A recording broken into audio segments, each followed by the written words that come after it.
Assalamualaikum, selamat siang Pak Kiai. Waalaikumsalam warahmatullahi wabarakatuh. Selamat siang. Kalau dari Anda, melihatnya apa yang paling bermakna dari kedatangan Paus Fransiskus?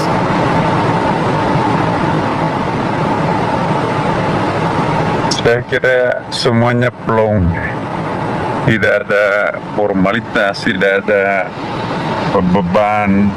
Jadi Paus juga menyampaikan apapun yang keluar dari unek-uneknya, pembicaraan informalnya dengan saya ya kemarin. Saya mencoba bahasa Inggris tapi kurang komunikatif ya. Karena beliau pernah tinggal di negara Arab 6 tahun. Saya bahasa Arab malah justru komunikatif ya. Nah, jadi dia semenjak itu dia pegang erat-erat tangan saya, tidak mau lepas di kursi roda itu dari terowongan terus ke tempat aula pertemuan ya. Kemudian perpisahan itu betul-betul sangat mengharukan ya. Setelah selesai acara semuanya, dia pegang erat-erat tangan saya cium keningnya, saya cium kepalanya, dan dia juga mencium tangan saya. Jadi mengingatkan kepada saya ya, waktu bapak saya almarhum masih ya ketika waktu itu masih hidup ya, saya suka mencium kepala bapak saya, ibu saya sebagai simbol tanda cinta ya. Ungkapan penciuman itu bisa tanda cinta yang sangat dalam. Ada orang yang mencium bendera dengan penuh rasa haru terhadap bangsanya. Yang kita yang sering keluar negeri ya, kalau melihat bendera merah putih, kita kadang-kadang terekspresikan dengan mencium bendera putih itu.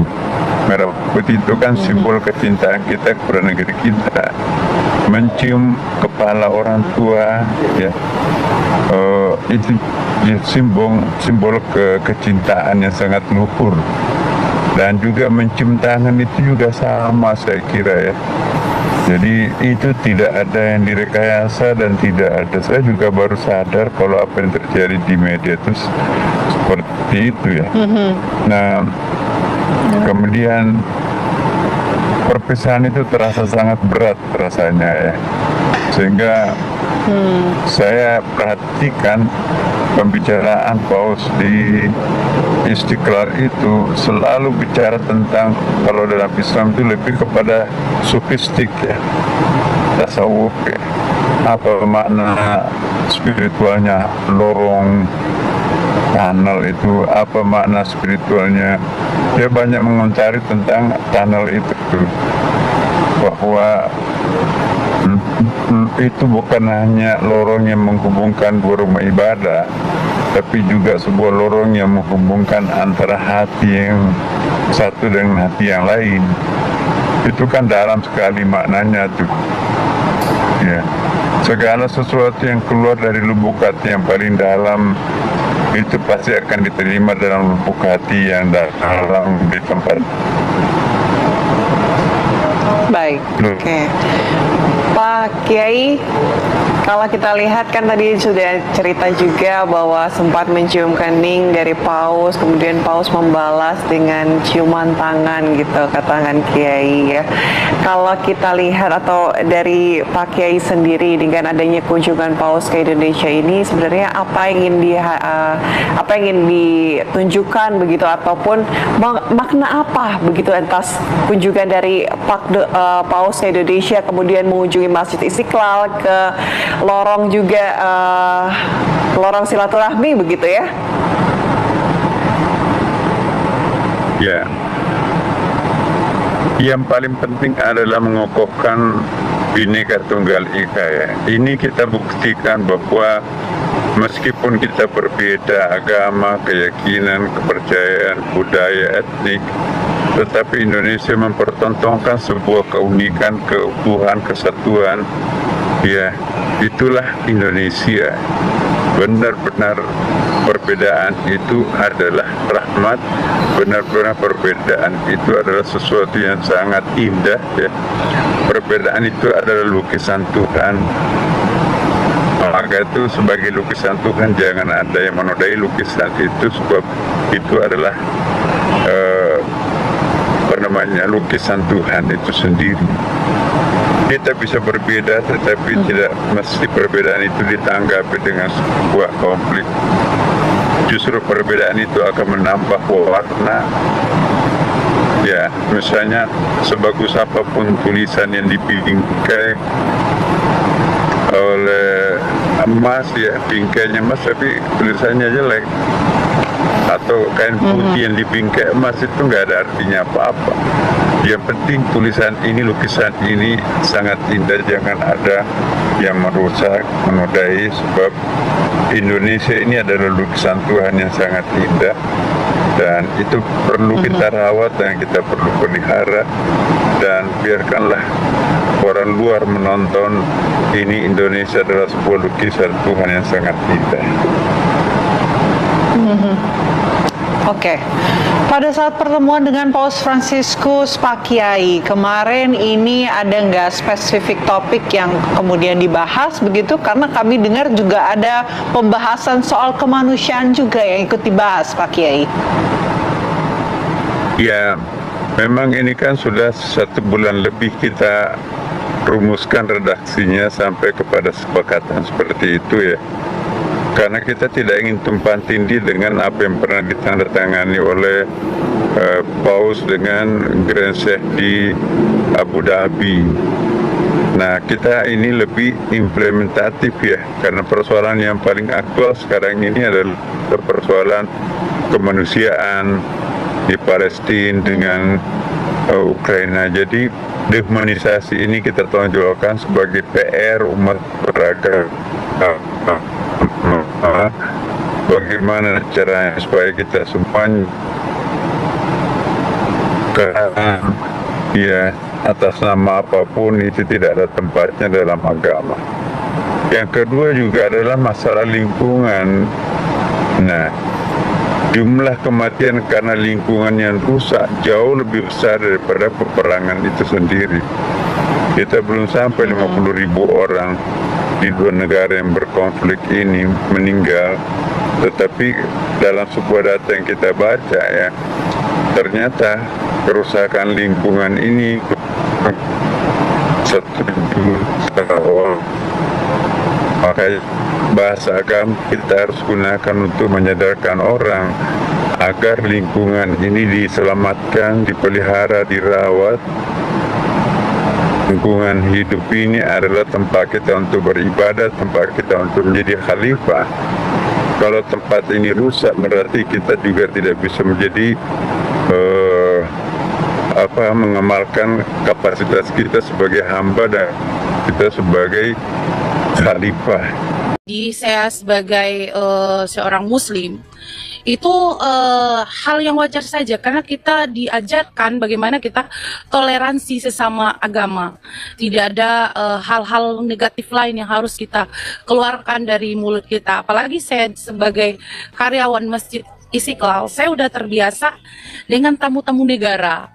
Nah, kita sebagai orang yang bekerja di fasilitas negara, kita harus menghormati semua tamu yang ada, yang datang ke Masjid Istiqlal. Kami sebagai Muslim, ya ini diajarkan dalam agama kami bahwa menerima tamu itu sebuah penghormatan, ya. Bahkan di zaman Rasulullah pun diajarkan menjamu, malah memuliakan dan sebagainya. Nah, itu juga yang kami pahami. Maka sebagai bentuk kegembiraan kami, apalagi Indonesia adalah negara Bhinneka Tunggal Ika, negara yang persatuan keagamanya bagus, maka ini merupakan momen bersejarah dan juga ini bukti bahwa kita bisa berinteraksi, bisa bekerjasama, bisa saling menghormati dan menghargai agama lain.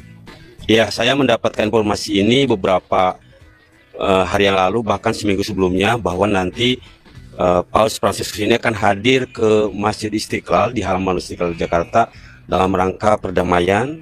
Ini sangat baik sekali buat kita untuk ditanamkan kepada warga dan kepada masyarakat semuanya bahwa beliau hadir pertama sebagai tamu negara. bahwa beliau juga adalah kepala negara dan sekaligus sebagai pemimpin umat Katolik sedunia ya.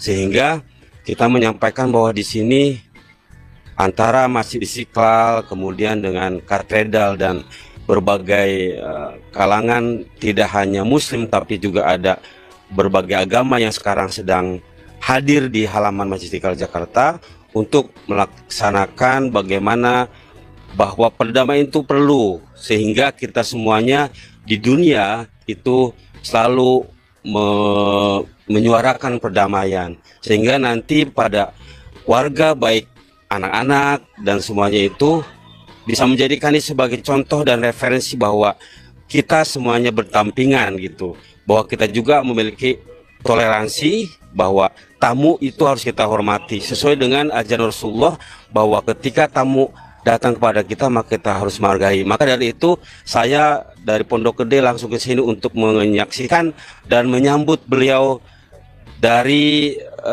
tempat beliau sampai ke Masjid Istiqlal. Diberi kesempatan oleh pengawal-pengawalnya. Kenapa? Mungkin topi saya mungkin hampir mirip kayak beliau kali ya. Jadi mungkin dikasih kesempatan. Jadi begitu udah sekali mau foto lagi katanya. Oh, you want to take a picture again? Oh iya, saya bilang. Nah akhirnya di tangan kirinya saya salaman dan tangannya lembut, orangnya bijak. Jadi nggak salah lah kalau umat Katolik mempunyai imam besar sebagai Paus Fransiskus, karena welas asih dan kelihatan sejuk orangnya.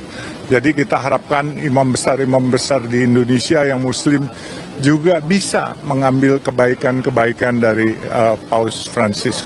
Ya, shalom teman-teman semua. Terima kasih sudah menonton video ini. Kita sudah mendengarkan ya pernyataan sikap dari Pak Nasaruddin Umar, yaitu Imam Masjid Istiqlal sendiri yang kemarin itu mencium kepala Paus Fransiskus dan Paus Fransiskus mencium tangan Pak Nasaruddin. Nah teman-teman, apa yang dia nyatakan kali ini bahwa ada rasa damai, ada rasa sejuk, ada rasa persaudaraan sekalipun mereka berbeda keyakinan, tetapi itu sudah hal yang wajib ya untuk menerima tamu dan bagaimana menciptakan kedamaian dalam perbedaan itu. Karena dalam perbedaan itu ada keunikan-keunikan tersendiri yang tercipta di antaranya. Nah teman-teman, dan ada juga beberapa saudara kita Muslim ya, yang dimana mereka sendiri menjadi pelayan tamu di Masjid Istiqlal sendiri, yang dimana mereka dengan damai, dengan sukacita, dengan bangganya Paus Fransiskus itu berkunjung di Masjid Istiqlal. Nah teman-teman, itulah bentuk ya toleransi mereka, yang dimana mereka ini yang ada di sana adalah orang-orang yang cinta damai, orang-orang yang toleransi, orang-orang yang menghargai keyakinan orang lain, orang-orang yang menghargai perbedaan, menghormati perbedaan, dan menjunjung tinggi Pancasila teman-teman. Nah, itulah gambaran-gambaran orang yang cinta damai, berbeda dengan seperti Ustadz Alfian Tanjung ya, yang dimana ketika ada kabar dia mendengarkan dan dia melihat Paus Fransiskus itu datang ke Indonesia, dia malah kepanasan, dia malah ketakutan, dia malah kejang-kejang, dia malah menghasut dan memprovokasi umat, seolah-olah dia sudah mewakili umat untuk menyampaikan rasa keberatannya terhadap kedatangan Paus Fransiskus. Nah teman-teman, dan itu yang tidak perlu kita contoh. Dan yang perlu kita contoh adalah antara Imam Masjid Istiqlal dengan Paus Fransiskus, di mana ketika mereka bertemu keduanya maka mereka saling menghormati, saling bersukacita, saling menghargai, saling berpelukan, saling mencium ya, cium tangan, yang satu cium kepala. Dan itu yang perlu kita teladani, karena hal-hal yang seperti itu menyejukkan hati kita sebagai umat yang beragama yang dimana di dalam agama kita punya perbedaan-perbedaan tersendiri. Demikian yang saya sampaikan dan kiranya Tuhan Yesus memberkati kita semua. Shalom.